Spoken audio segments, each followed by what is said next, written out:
Welcome to Moving Forward, conversations on culture, identity, healing, and hope. I'm your host, Linda Anderson, and I created this podcast as a space for real, heartfelt conversations with people who are reflecting, evolving, and boldly stepping into what's next. This podcast was born out of my own journey through seasons of loss, transition, and transformation, and my belief that healing happens when we come together to share our stories. My hope is that these conversations will inspire you to pause, reflect, and find courage as you move forward in your own life. Today's conversation is about resilience, reinvention, creativity, and the courage to keep moving forward even when life changes direction unexpectedly. My guest is Joann Jansen, a renowned film choreographer, producer, acting coach, speaker, and transformation mentor, whose work has touched some of the biggest productions and performers in Hollywood. Joann's journey began in the world of dance in New York, where she trained and performed alongside some of the most respected artists and choreographers of her generation before eventually transitioning into film and television. Her story even inspired part of the film Dirty Dancing, Havana Nights, which drew from her teenage experiences in Cuba.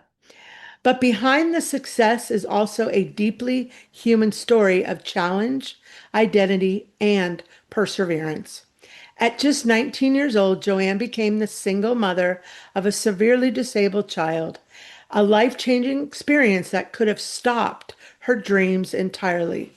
But instead, over time, it became part of the fuel that shaped her determination, her purpose, and the way she now helps others navigate transformation in their own lives.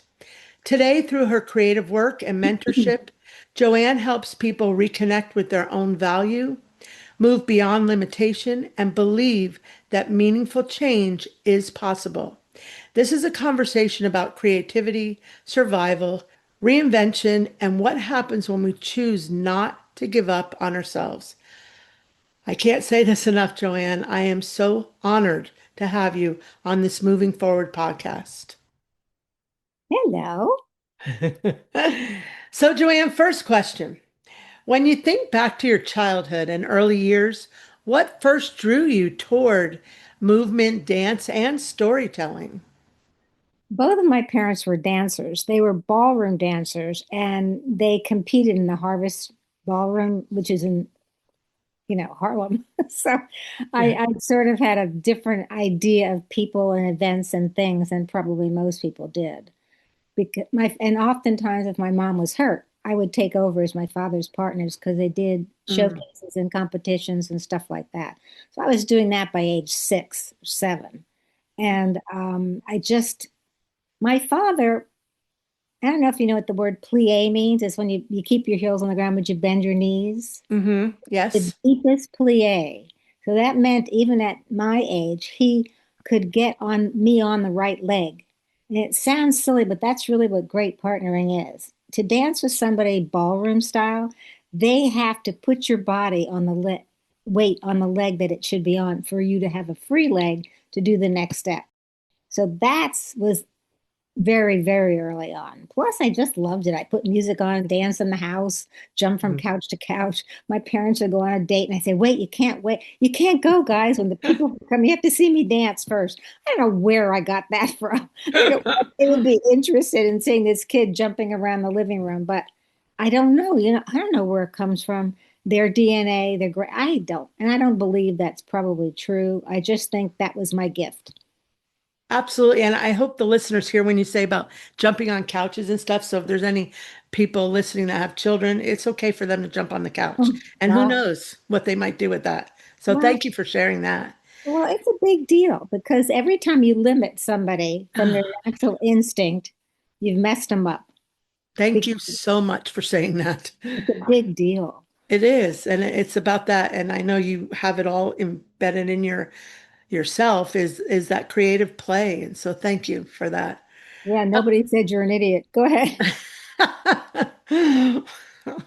Was there a moment when you realized dance was more than a performance for you, that it was connected to identity, or even, like you said, you were talking about self-expression?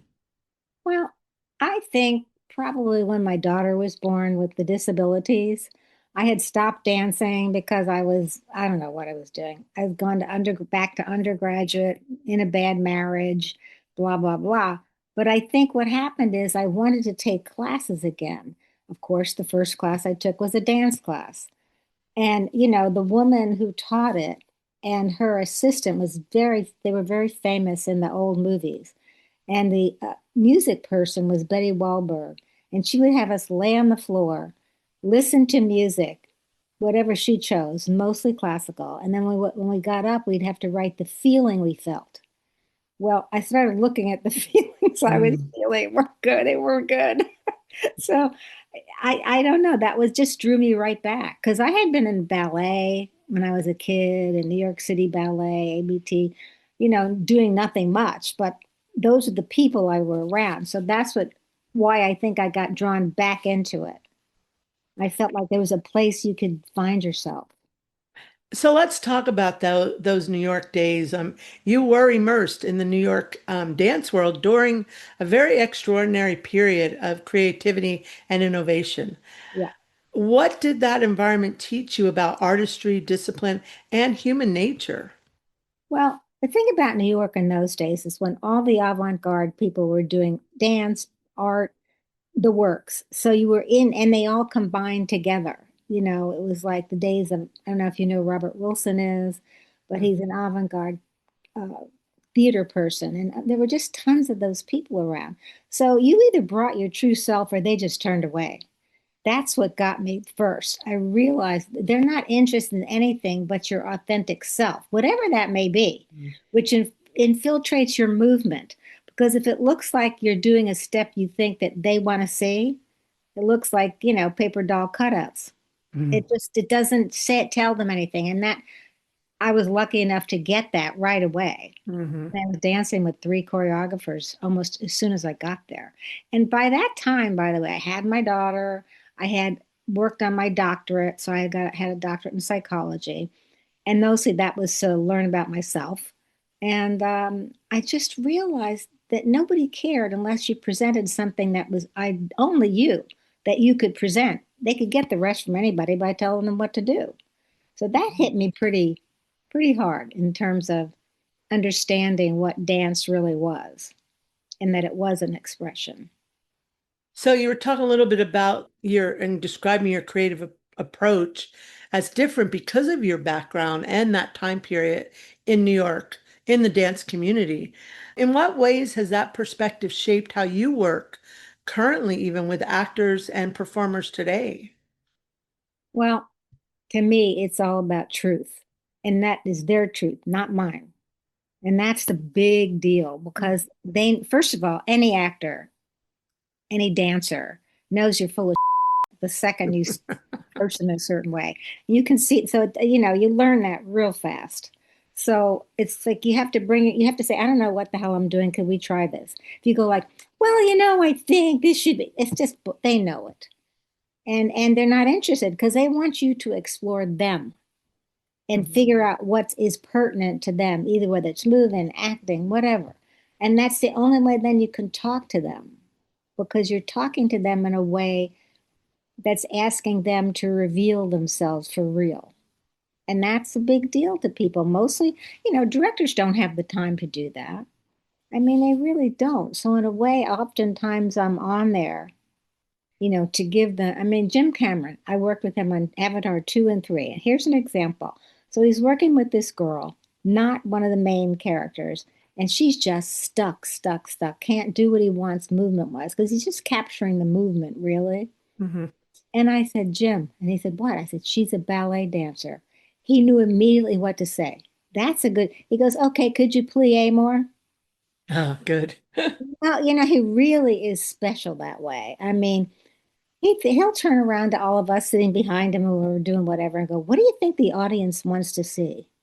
Not what he wants to see. He knows what he wants to see, but Hmm. he also knows it doesn't feel pungent and real to him because it's rooted somewhere else. And he's smart enough to know what does the audience want then? If I don't know what they want, Mm. they must know what they want, you know? Yeah. But he's an unusual man that way. But those are the kind of creative people that influence you.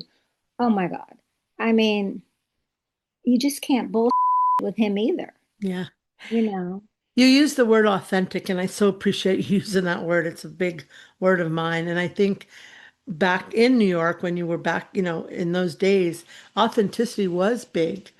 A little bit, not now so much. Not now. And I think what you bring, and I just met you, but bringing that authenticity forward, like, hello, everybody, it really has been helpful, I'm sure, to Well, many, many. Yeah. yeah, I think they enjoy it because Yeah. all of a sudden they go, "Oh, that's what you want? Yeah. They get it," on a very not even subliminal level, just like, No, "Oh, somebody wants to see me." right. The Exactly. character, I tell you, it's such a big deal because that's what adds to a character, not Yes. some technique. It doesn't matter. I tell you, one of the most poignant moments for me, we were touring during all the National Endowment for the Arts, used to fund dance companies to tour. And we were touring, and the choreographer would get up there and he'd go, "Look, I want to tell you how anything can be anything." And he'd read a pancake recipe Mm. and we would improvise. And that's all we had, whatever came out of his mouth. And then it dawned on me I could stand totally still and not do anything. And they still looked. Because the reason people watch other people is to gain information in a way. They may not know it, but they're kind of trying to figure out how this person live, how this person exist. So I realized I didn't have to do anything because I just stood still and they still looked. And I went, oh my God. It was like a shock. Yeah. I You didn't know. didn't necessarily have to do anything, but you definitely did because you brought so much, and this podcast is moving forward. The title is moving forward. And as you're talking, I know the listeners are hearing all the different doors you moved forward on. It's Yeah. quite, and what you brought to the table for everybody else that I've learned from you. So on that note, I want to bring you back to teenagehood. Sorry. I got Yeah. on. Yeah, that's like, and your teenage experiences in Cuba. Mhm. They later became part of the inspiration behind the movie Dirty Dancing, Havana Nights. But looking back now, what do those experiences represent to you personally? Well, here's the thing. I went because my father was working for a big aluminum company and they needed help with their plant over there. So this was just supposed to Mm, be a short period of time. It mm, ended up through the revolution. So we got there before the revolution and it was like, very secretive and I didn't quite understand it. And then people just started shooting each other. mm. And it was like, I don't know how to explain it. It was just something changed in me. I mean, that was my first love was a Cuban boy. Okay. Everything happened there that was a first for me. Mm, I met Castro and Che Guevara because the person who worked in the restaurant at our hotel said he's down the street in a restaurant. I said, "Mom, I'm going. Do you want to go?" Because hear all about this guy. hmm. And I'll get to the point of it. But we went to the restaurant and there were soldiers guarding, and they just said you can't go in. My mother said spoke Italian, so she just spoke a lot of Italian and pushed the guys away and walked in. I'm like, oh, she's crazy. You got to remind. My mother was beautiful, blue-eyed, blonde hair. So she Mm. walks in. The second Castro sees us, he stands up and they say something. He goes, "I'll let him come in." So we sat down and talked with Castro and Che Guevara just because my mother is my mother. And I instigated it, but she went right with me. Uh-huh. And we talked and we talked. It was great. And only until I think I said something stupid because he thought we were Italians, not Americans. So, because I was speaking sort of broken. And the second I said something, he goes, "Oh, you're Americans." And he said, "You need to leave now." Oh, wow. My mother goes, "Oh my God, Joann, what have you got?" But my point being, that's the kind of thing that formed me forever. I was 15, Mm. so there you go. Then then everything seemed dull after that. I got back to high school and they made me do lectures in every class because they said, if you do that, we will skip the grades you missed. I said, great. That changed me forever. I mean, if I had to stand up, I don't, and plus at that point I had a lisp. So I had to stand up and speak to every class. You know, that changed everything, everything. And tell them about your experience, right? Is that what why Yeah, you had, that's what yeah, yeah, yeah. they wanted to know everything. I mean, Wow. I would give them the basics, but mostly they wanted to know, did you date any cute people?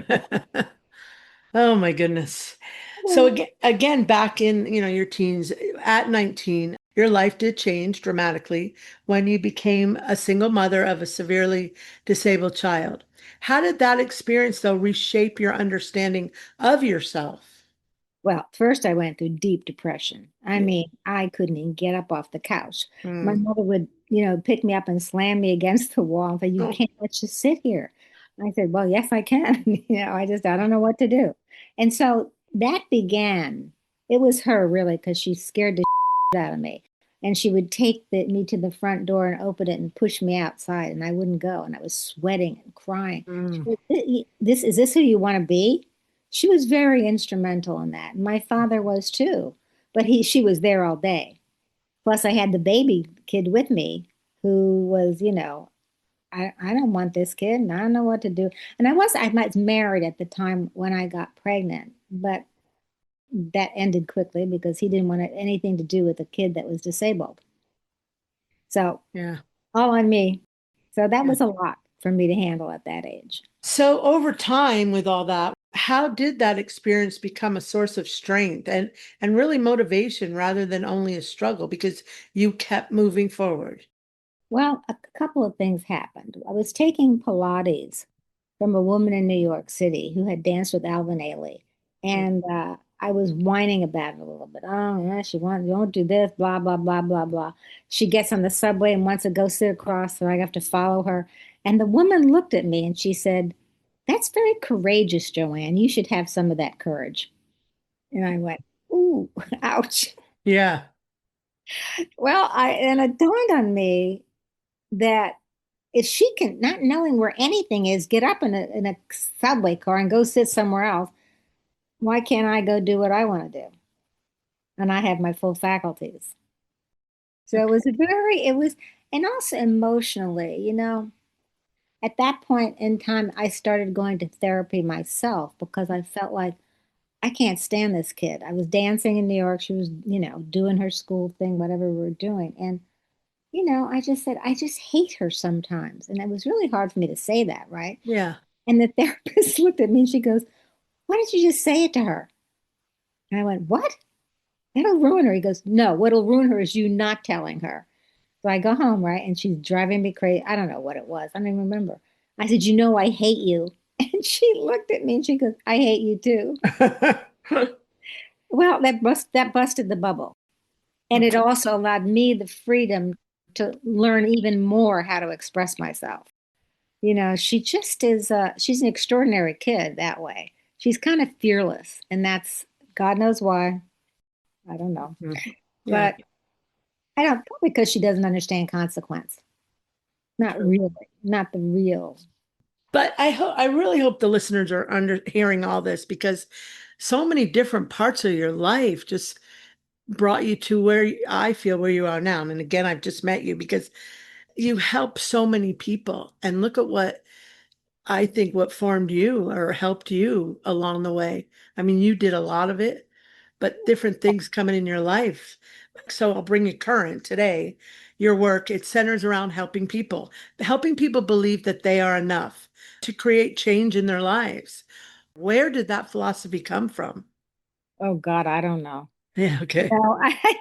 I think it's what you said very well.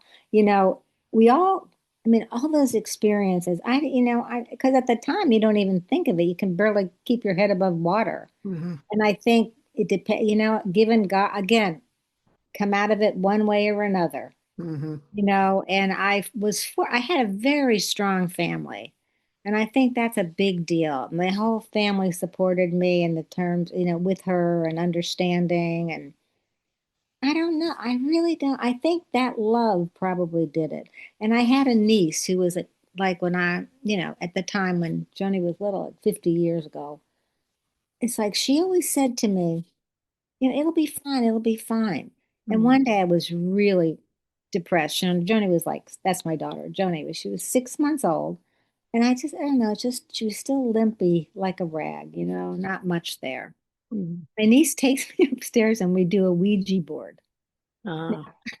Of course it's silly, but it actually helped because it's like it's all that people putting a lot of love into me, that I think makes all the difference. It's just I was free to discover myself without judgment.